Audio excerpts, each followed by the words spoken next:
La mort est un mystère auquel nous serons tous confrontés un jour. Quelles que soient les croyances, la culture ou l'origine, l'expérience de la mort est universelle. Mais comment chacun de nous fait-il face à ce moment ultime? Pour certains, la mort peut être une période d'acceptation et de paix, tandis que pour d'autres, elle peut être marquée par la peur et le regret. Aujourd'hui, nous allons explorer les dernières paroles de certains athées célèbres avant leur mort et réfléchir à ce que ces paroles nous disent sur leur vie et leurs croyances. Lorsque nous pensons à l'athéisme, nous associons généralement cette position à un rejet complet de l'existence de Dieu et de toute forme d'au-delà. De nombreux athées ont passé leur vie à promouvoir l'idée qu'il n'y a rien au-delà de ce que nous pouvons voir, toucher et mesurer scientifiquement. Cependant, les derniers mots de certains de ces individus suggèrent que, dans les derniers instants, l'inconnu peut réveiller des pensées et des sentiments inattendus. Un exemple frappant est celui de César Borgia, un noble italien déclaré athée qui a vécu sa vie axée sur les réalisations terrestres. Connu pour son ambition et son manque de scrupules, Borgia semble avoir changé de perspective dans ces derniers instants. Ses derniers mots furent « Pendant que je vivais, je me préparais à tout sauf à la mort, maintenant, je dois mourir sans aucune préparation. » Cette reconnaissance du fait qu'il n'était pas préparé à affronter la mort, malgré toute sa préparation à la vie, reflète un profond regret. C'est comme si, au dernier moment, il se rendait compte qu'il avait négligé la seule chose qui compte vraiment, l'éternité. Un autre cas significatif est celui de Sir Thomas Scott, un athée qui occupait le poste de chancelier d'Angleterre. Dans ces derniers instants, en réalisant qu'il était en train de mourir, Scott se serait exclamé « Jusqu'à présent, je pensais qu'il n'y avait ni Dieu ni l'enfer. Maintenant, je sais et je sens que les deux existent, et je suis condamné par la juste sentence du Tout-Puissant. » Ces mots ont un impact car ils montrent un changement radical dans la croyance de Scott. Il est passé d'un scepticisme absolu à une confession désespérée selon laquelle Dieu et l'enfer sont réels. Le regret et l'angoisse exprimés dans ces paroles indiquent que, face à la mort, il a été confronté à la réalité de ce qu'il avait nié toute sa vie. Voltaire, le philosophe et écrivain français, est un autre exemple fascinant. Célèbre pour sa critique cinglante du christianisme et sa défense du rationalisme, Voltaire a passé sa vie à ridiculiser la religion. Cependant, sur son lit de mort, il aurait déclaré « Je suis abandonné par Dieu et par les hommes ». Voltaire, qui se vantait autrefois de son incrédulité, semble avoir vécu un moment de désespoir et d'extrême solitude dans ces derniers instants.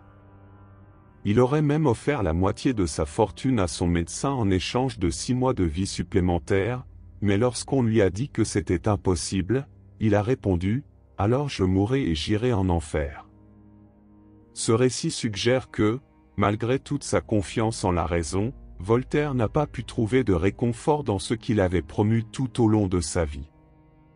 David Hume, un autre philosophe célèbre, a également vécu une dernière expérience troublante.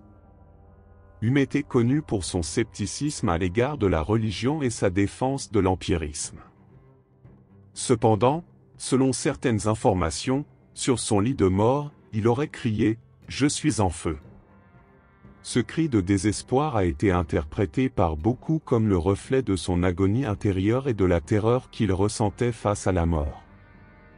Malgré sa vie consacrée au scepticisme, Hume semble avoir rencontré une réalité que sa philosophie ne pouvait expliquer.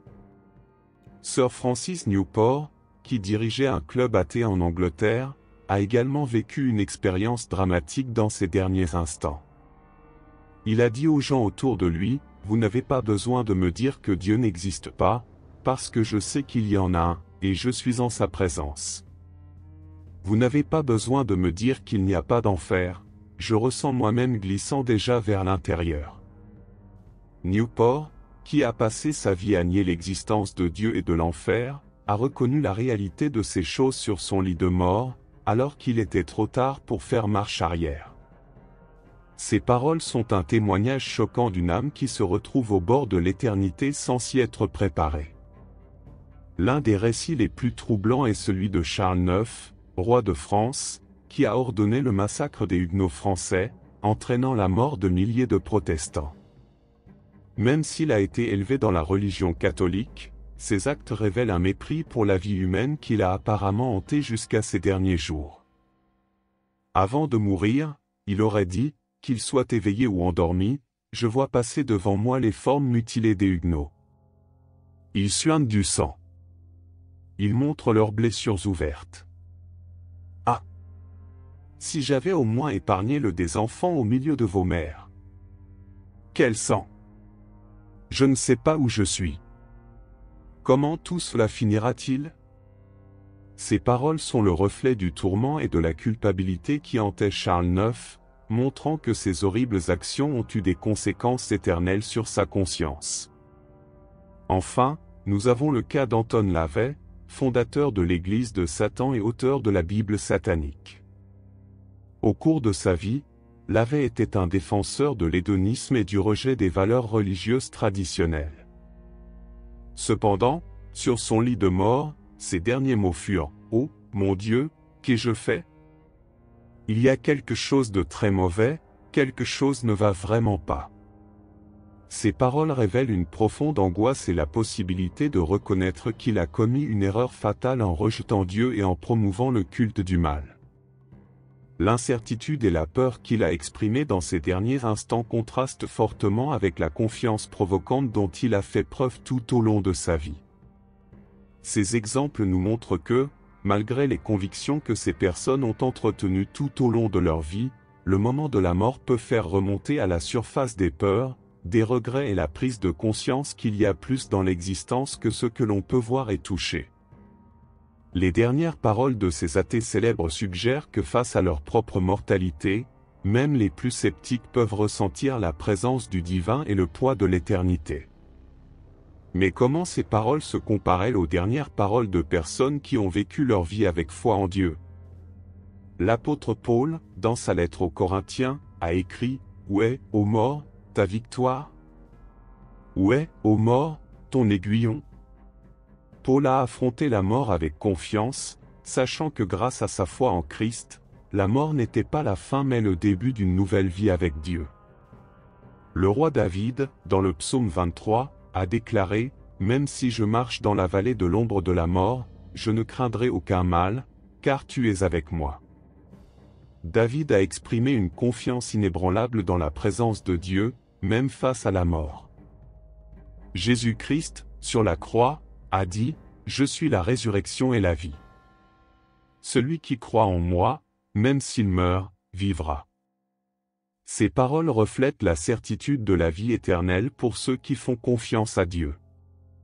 Ces comparaisons nous amènent à une réflexion approfondie. Si même les athées les plus fervents peuvent, dans leurs derniers instants, exprimer leur peur et leur incertitude quant à l'après-mort, qu'est-ce que cela signifie pour le reste d'entre nous? Cela nous rappelle peut-être que la vie ne dépend pas seulement de ce que nous faisons ici sur Terre, mais aussi de la manière dont nous nous préparons pour la suite. La mort n'a pas besoin d'être confrontée à la peur ou au regret. Pour ceux qui placent leur foi en Dieu, la mort n'est que la porte vers une éternité de paix et de joie en présence du Créateur. La question que nous devons donc nous poser est la suivante: sommes-nous prêts à mourir? Pas seulement en termes de façon dont nous vivons notre vie, mais en termes de façon dont nous nous préparons spirituellement? Si aujourd'hui était notre dernier jour, quels mots sortiraient de nos bouches?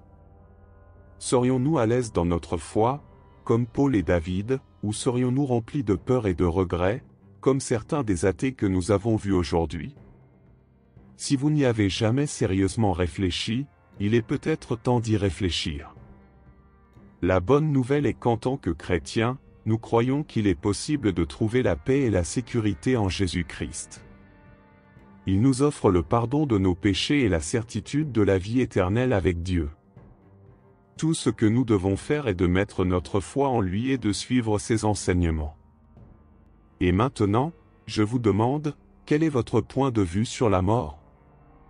Que ressentez-vous lorsque vous pensez à ce qui se passe après que nous ayons quitté cette vie? Si vous ne connaissez pas encore Jésus, je vous encourage à rechercher cette relation avec lui. Les dernières paroles de ceux qui ont rejeté Dieu nous montrent que la mort sans foi peut être une période de grand désespoir, mais pour ceux qui ont confiance en Christ, la mort n'est que le début d'une nouvelle vie.